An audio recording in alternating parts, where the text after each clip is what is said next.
गोवर्धन पूजा क्यों की जाती है? 2 नवंबर अन्नकूट का महत्व, गाय को खिला देना ये एक चीज। नमस्कार दोस्तों, स्वागत है आपका अपने चैनल स्पिरिचुअल वर्ल्ड में। आज का वीडियो एक विशेष विषय पर है, गोवर्धन पूजा।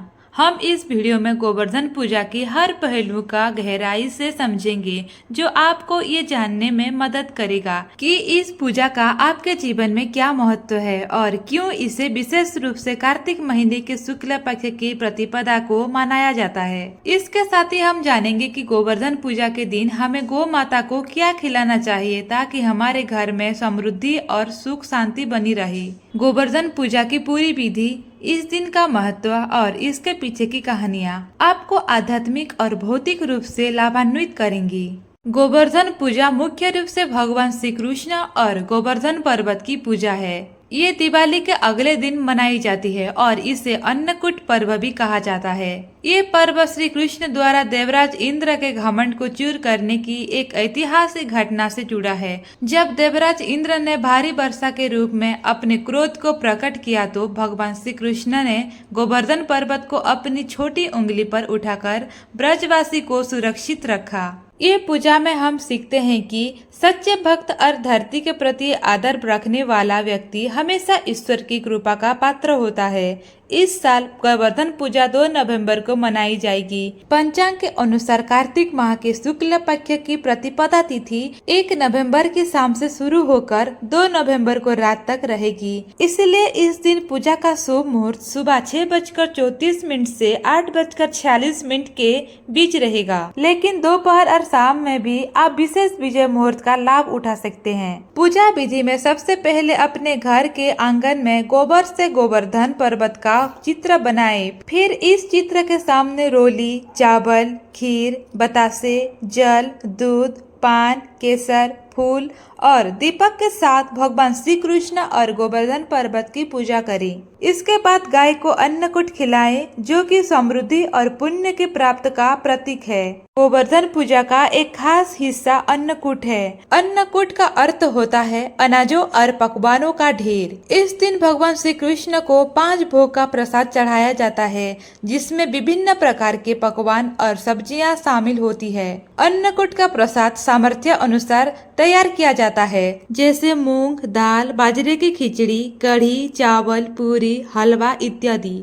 इसे भगवान के प्रति आस्था और प्रेम का प्रतीक माना जाता है, क्योंकि इसे सामूहिक रूप से भगवान को लगाने के लिए अर्पित किया जाता है। गोवर्धन पूजा के संबंध में एक लोक कथा प्रचलित है। कथा है कि देवराज इंद्र को अभिमान हो गया था। इंद्र का अभिमान दूर करने हेतु भगवान श्री कृष्ण, जो स्वयं लीलाधारी श्री हरि विष्णु के अवतार हैं, एक लीला रची। प्रभु की इस लीला में यूँ हुआ कि एक दिन उन्होंने देखा कि सभी ब्रजवासी उत्तम पकवान बना रहे हैं और किसी पूजा की तैयारी में जुटे। श्री कृष्ण ने बड़े भोलेपन से मैया यशोदा से प्रश्न किया, मैया, ये आप लोग किन की पूजा की तैयारी कर रहे हैं? कृष्ण की बातें सुनकर मैया बोली, लल्ला, हम देवराज इंद्र की पूजा के लिए अन्नकूट की तैयारी कर रहे हैं। मैया की ऐसा कहने पर श्री कृष्ण बोले, मैया, हम इंद्र की पूजा क्यों करते हैं? मैया ने कहा, वो वर्षा करती हैं, जिससे अन्न की उपज होती है, उनसे हमारी गाय को चारा मिलती है। भगवान श्री कृष्ण बोले, हमें तो गोवर्धन पर्वत की पूजा करनी चाहिए, क्योंकि हमारी गाय वहीं चरती हैं। इस दृष्टि से गोवर्धन पर्वत ही पूजनीय है और इंद्र तो कभी दर्शन भी नहीं देते। वो पूजा न करने पर क्रोधित भी होते हैं। अतः ऐसे अहंकारी की पूजा नहीं करनी चाहिए। लीलाधारी की लीला और माया से सभी ने इंद्र के स्थान पर गोवर्धन पर्वत की पूजा की। देवराज इंद्र ने इसे अपना अपमान समझा और मूसलाधार वर्षा आरंभ कर दी।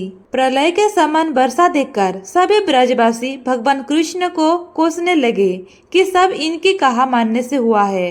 तब मुरलीधर ने मुरली कमर में डाली और अपनी कनिष्ठा उंगली पर पूरा गोवर्धन पर्वत उठा लिया और सभी ब्रजवासियों को उसमें अपने गाय और बछड़े समेत शरण लेने के लिए बुलाया। इंद्र कृष्ण की ये लीला देखकर और क्रोधित हुए। फलत वर्षा और तेज हो गई।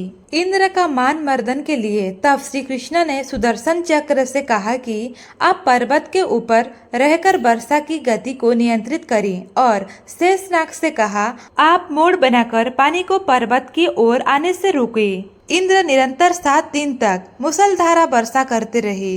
तब उन्हें लगा कि उनका सामना करने वाला कोई आम मनुष्य नहीं हो सकता। अतः वो ब्रह्मा जी के पास पहुँचे और सब वृतांत कहा सुनाया। ब्रह्मा जी ने इंद्र से कहा कि आप जिस कृष्ण की बात कर रहे हैं वो भगवान विष्णु की साक्षात अंश हैं और पूर्ण पुरुषोत्तम नारायण हैं। ब्रह्मा जी के मुख से ये सुनकर इंद्र अत्यंत लज्जित हुए और श्री कृष्ण से कहा कि प्रभु, मैं आपको पहचान न सका, इसलिए अहंकार बस भूल कर बैठा।